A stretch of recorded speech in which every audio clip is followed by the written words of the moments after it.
Assalamualaikum warahmatullahi wabarakatuh. Waalaikumsalam warahmatullahi wabarakatuh. Allahu Akbar, Allahu Akbar, Allahu Akbar, Allahu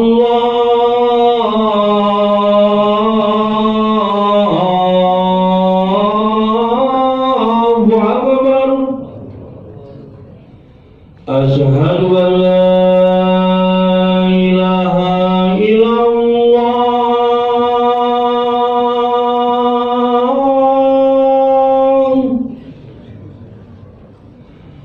Asyhadu an la ilaha illallah.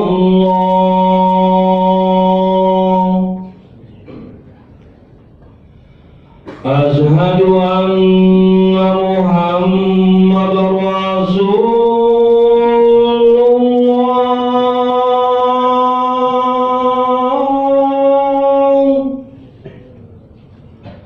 Asyhadu anna Muhammadar Rasulullah.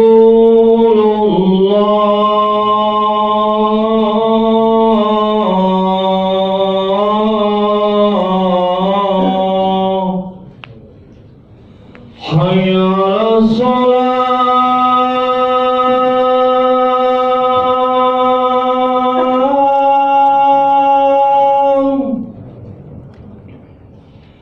Hayya 'alas shalah.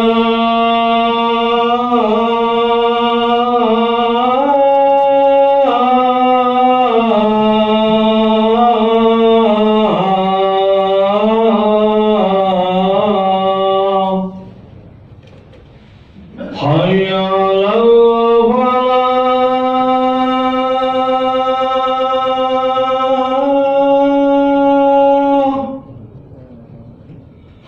Hayya 'alal falah.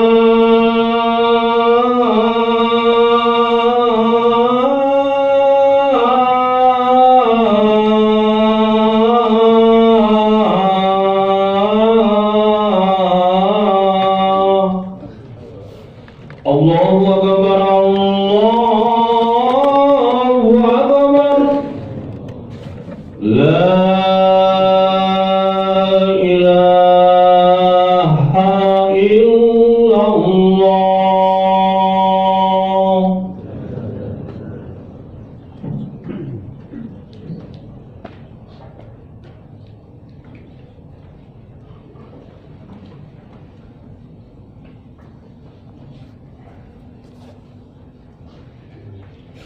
Alhamdulillahil wahidil qahhar, al-azizil jabbar, khaliqil jannati wan nar, tabsiratan li zawil uquli wal iktibar.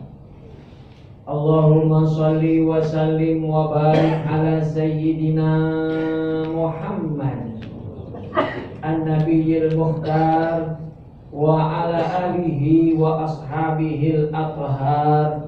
Walau taghayyaratil ahwal wal aqwal. Summa amma ba'du, faya ayyuhan nas, usikum wa nafsiyal muznibah bi taqwallahi wa ta'atihi faqad fazal muttaqun. Haitsu qala Allah ta'ala mukhbiran bizalika fi kitabihil karim wa huwa asdaqul qailin. A'udzu billahi minasy syaithanir rajim. Ya ayyuhalladzina amanu taqullaha wa qulu qawlan sadida yuslih lakum a'malakum wa yaghfir lakum dzunubakum wa may yuti'illaha wa rasulahu faqad faza fawzan 'azima. Ma'asyiral muslimin, jamaah salat Jumat yang dirahmati dan dimuliakan Allah Subhanahu wa taala. Bersyukur kita kepada Allah Subhanahu wa taala, hari ini kita berada di Jumat pertama bulan Sya'ban. Bulan yang Allah berikan keistimewaan tersendiri. Bahkan keistimewaan yang Allah berikan pada bulan Sya'ban tidak kita dapati di bulan yang mulia, yaitu bulan suci Ramadan. Salah satunya adalah Allah berikan keistimewaan pada bulan Sya'ban ini, di mana laporan amal tahunan kita dilaporkan oleh malaikat kepada Allah Subhanahu wa taala. Hal ini sebagaimana yang Nabi sampaikan dalam sebuah hadis, zaka syahrun yaghfulun nasu anhu baina Rajab wa Ramadan. Bulan Sya'ban ini, kata Rasul sallallahu alaihi wasallam, adalah bulan di mana kalian lalai karena dia berada di 2 bulan yang mulia, sebelumnya bulan Rajab dan setelahnya yaitu bulan suci Ramadan. Wa huwa syahrun turfa'u fihi al-a'mal, kata Rasulullah dalam lanjutan hadisnya, dan di bulan Sya'ban ini adalah bulan di mana Allah melaporkan amal ibadah tahunan kita. Para malaikat Allah perintahkan untuk melaporkan amal ibadah tahunan hamba-hambanya yang beriman kepada Allah Subhanahu wa ta'ala. Maka kita berharap mudah-mudahan di bulan Sya'ban ini kita senantiasa diberikan keberkahan oleh Allah Subhanahu wa ta'ala, sehingga ketika amal tahunan kita dilaporkan malaikat kepada Allah Subhanahu wa ta'ala, saat itu kita dalam keadaan taat beribadah kepada Allah Subhanahu wa ta'ala. Amin ya rabbal alamin. Jamaah salat Jumat yang dirahmati Allah Subhanahu wa ta'ala, tidak ada ibadah yang paling utama untuk kita perbanyak sepanjang bulan Sya'ban ini melainkan memperbanyak salat sunnah kita di sepanjang bulan Sya'ban. Dan tidak ada ibadah yang paling utama di sisi Allah Subhanahu wa ta'ala kecuali ibadah salat.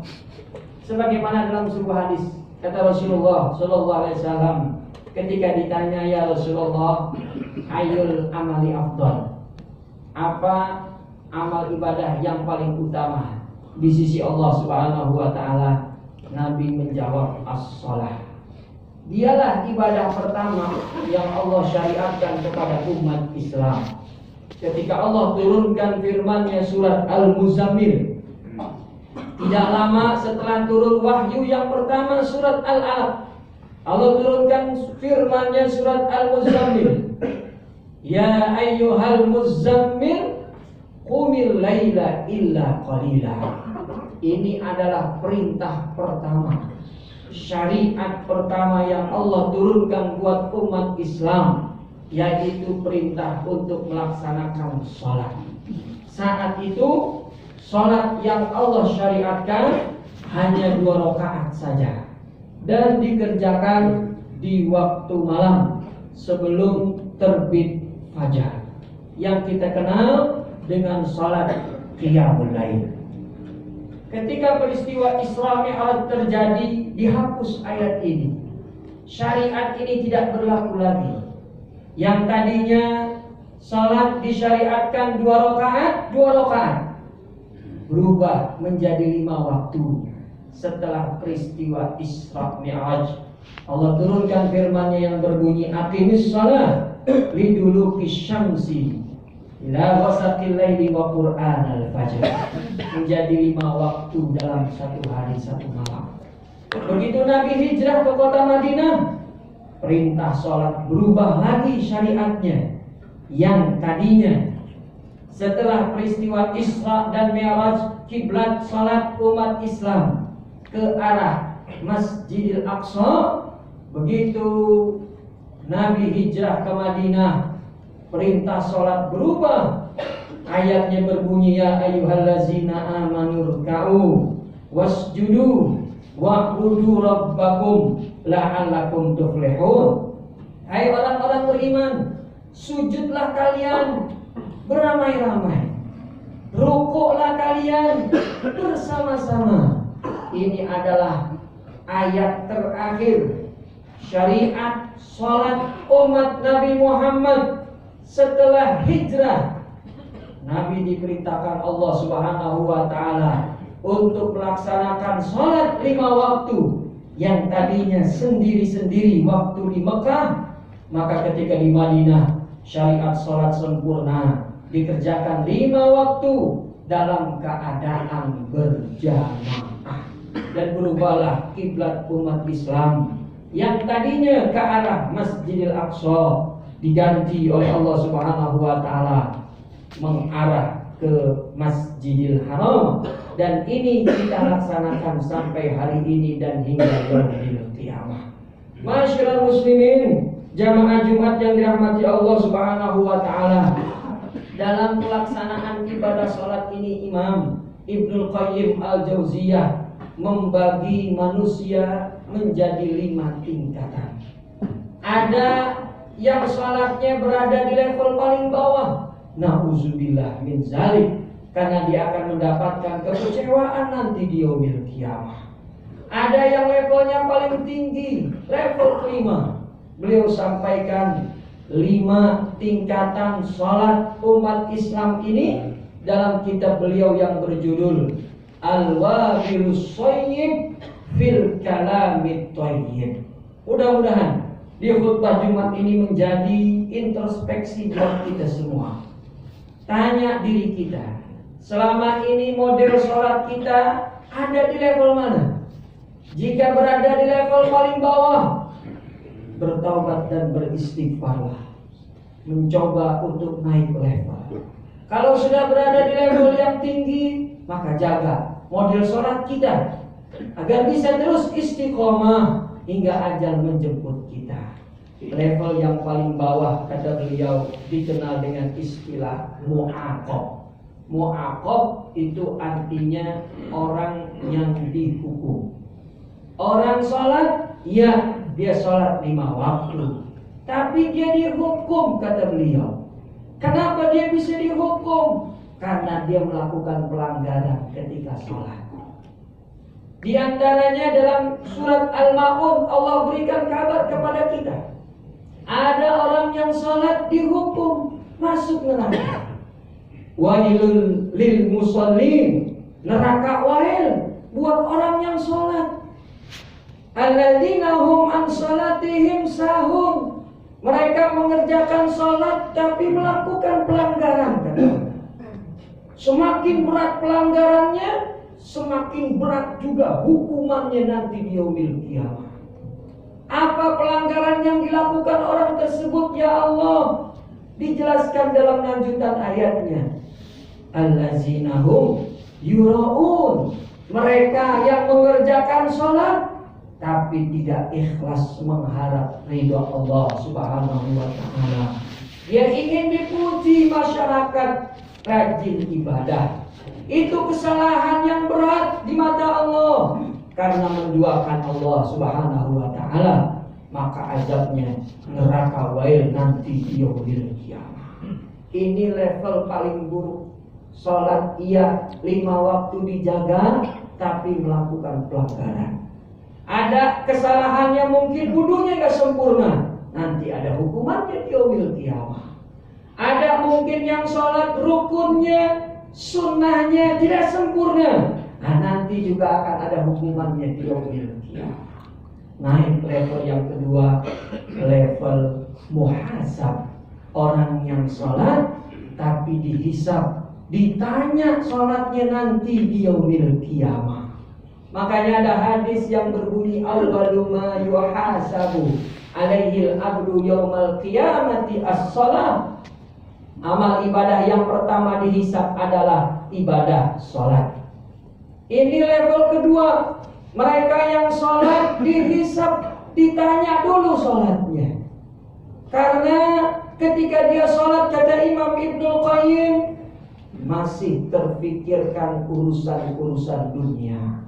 Sholat masih bercampur antara khusyuk dengan pikiran-pikiran dan urusan dunia yang sedang ia hadapi. Kalau lebih banyak pikiran dunia, maka celakalah orang ini dihisab nanti berat oleh Allah. Namun jika seandainya lebih banyak ingat kepada Allah dalam sholat, sedikit mungkin terbesit urusan dunia, masih bisa punya harapan diampuni dosanya oleh Allah Subhanahu wa Ta'ala. Level yang ketiga ini adalah level pertama yang selamat dari hukuman. Dia bisa langsung ke surganya Allah Subhanahu wa Ta'ala. Level yang ketiga ini dikenal dengan nama Musa mukaffarun anhu. Orang yang sholat digugurkan dosa-dosanya oleh Allah Subhanahu wa Ta'ala. Siapa model ketiga ini? Mereka lah yang sholat dari awal, sejak takbir sampai salam, tidak terbesit dalam benaknya urusan-urusan dunia. Bahkan tidak terbesit dalam dirinya ketika sholat untuk berbuat kemaksiatan. Ini level ketiga. Level orang yang sholat, dengan sholatnya diampunkan dosanya oleh Allah Subhanahu wa Ta'ala. Sedangkan level yang keempat naik lagi, lebih berat lagi, lebih sulit lagi jamaah. Kata beliau, ini level dikenal dengan nama Muthabun. Dia mengerjakan sholat, ditinggikan derajatnya oleh Allah Subhanahu wa Ta'ala. Makanya ada hadis Nabi yang berbunyi, satu langkah menuju masjid digugurkan dosanya oleh Allah, dan satu langkah lainnya ditinggikan derajatnya oleh Allah di yaumil qiyamah. Berapa banyak rakaat yang dia kerjakan waktu hidup di dunia, maka setinggi itu pula derajatnya nanti di yaumil qiyamah. Ini orang model sholatnya seperti apa? Model sholatnya kata Imam Ibnul Qayyim Al-Jauziyah, bukan hanya fokus mengingat Allah dari mulai takbir sampai salam, tapi jauh sebelum waktu sholat tiba, hatinya sudah terpaut dengan sholat. Seperti yang terjadi pada diri Rasul SAW. Belum datang waktu sholat, udah terpikirkan untuk sholat. Ya Bilal, arehna ya Bilal. Bilal, kapan datang waktu sholat? Segeralah azan ya Bilal. Nabi udah rindu hatinya untuk mengerjakan sholat. Ini orang yang kalau melaksanakan sholat, dosanya langsung diampunkan Allah dan ditinggikan derajatnya oleh Allah Subhanahu wa Ta'ala. Yang terakhir, derajat yang paling tinggi yang kelima kata beliau adalah setelah derajat yang keempat, yang kelima ini dikenal dengan nama muqarrabun ilallahi ta'ala. Orang yang mengerjakan sholat makin dekat dengan Allah Subhanahu wa Ta'ala.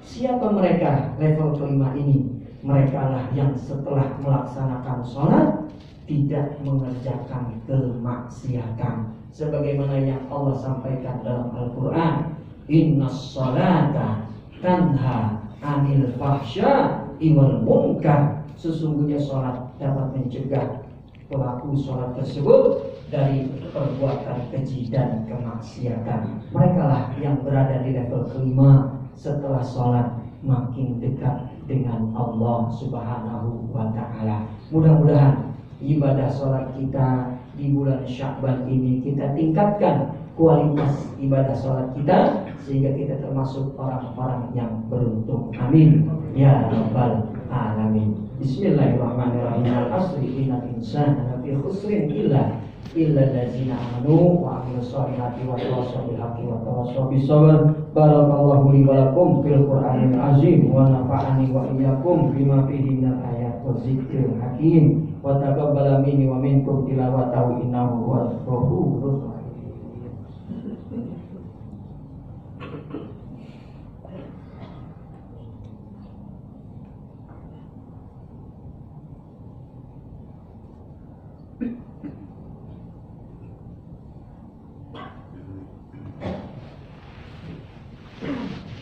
Alhamdulillah hamdan katsiran kama amar, asyhadu an la ilaha illallah iqraran bi rububiyyatihi wa irghaman liman jahada bihi wa kafar, wa asyhadu anna sayyidana wa nabiyyana Muhammadan sayyidul jinni wal bashar. Allahumma shalli wa sallim wa barik ala sayyidina Muhammad wa ala alihi wa ashabihi masabihil ghurar. Summa amma ba'du, fa ya ayyuhan nas ittaqullaha fima amar wantahu amanahakum anhu wazza wa qala ta'ala wa lam yazal mukhbiran wa amira innallaha wa malaikatahu yusalluna 'alan nabi ya ayyuhallazina amanu sallu 'alaihi wa sallimu taslima. Allahumma salli wa sallim wa barik ala sayyidina Muhammad wa ala ali sayyidina Muhammad. Allahumma ighfir lil muslimina wal muslimat wal mu'minina wal mu'minat al ahya'i minhum wal amwat innaka sami'un qaribun mujibud da'wat ya qadiyal hajat. Allahumma ansur ikhwanana al mujahidina fi kulli makan. Allahumma ansurhum nasran azizan. Rabbana atina fid dunya hasanah wa fil akhirati hasanah wa qina azabannar. Wa sallallahu ala sayyidina Muhammadin wa ala alihi wa sahbihi wa sallim walhamdulillahi rabbil alamin. Ibadallah, inna wa ya'muru bil 'adli wal ihsan wa ita'i dzil qurba wa yanha 'anil fahsya'i wal munkari wal baghi. Aqimis shalah.